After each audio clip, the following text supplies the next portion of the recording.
Senator Kennedy.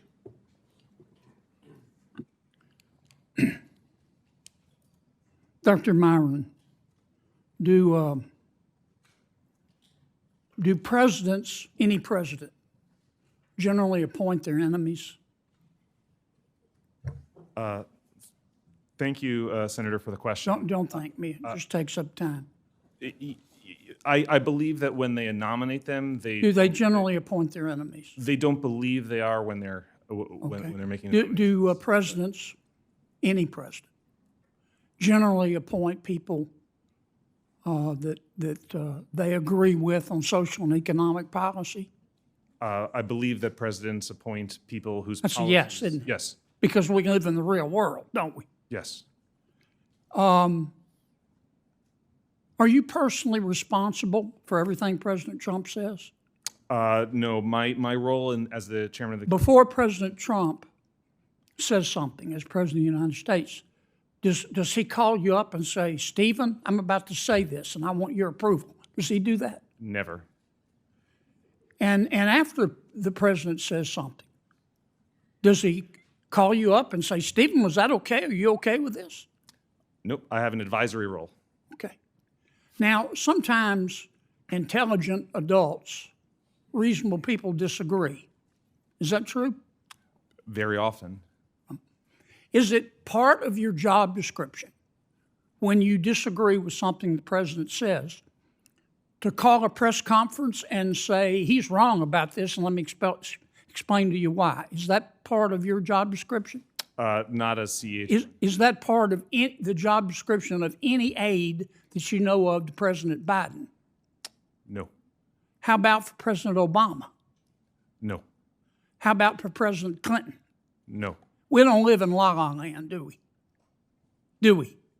No. Now,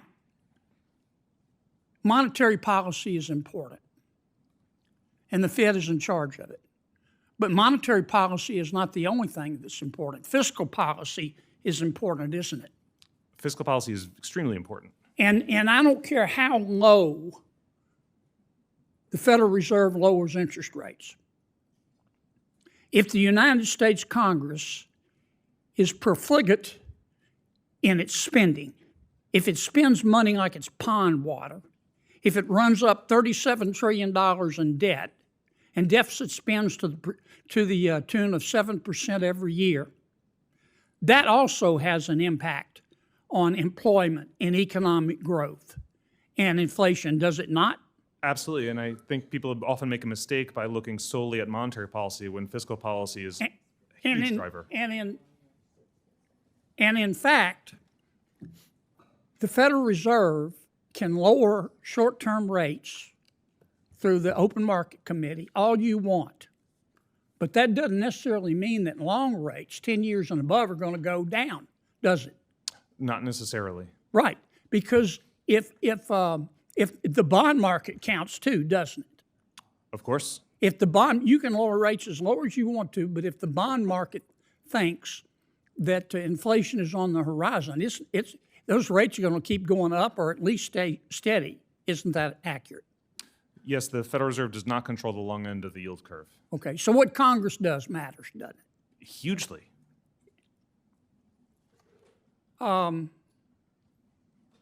good friend Senator Warren says, you're Donald Trump's puppet. Are you Donald Trump's puppet?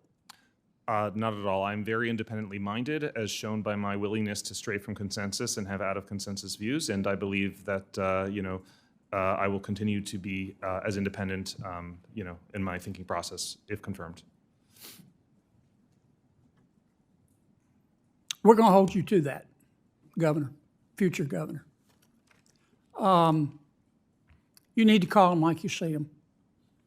There's nothing wrong with politicians in Washington offering their opinions. You can't stop them.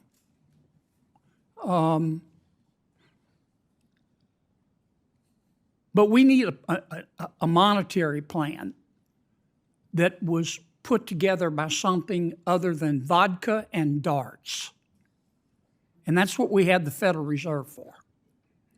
Now, you're going to get a lot of advice from politicians. I'm not saying they're always wrong.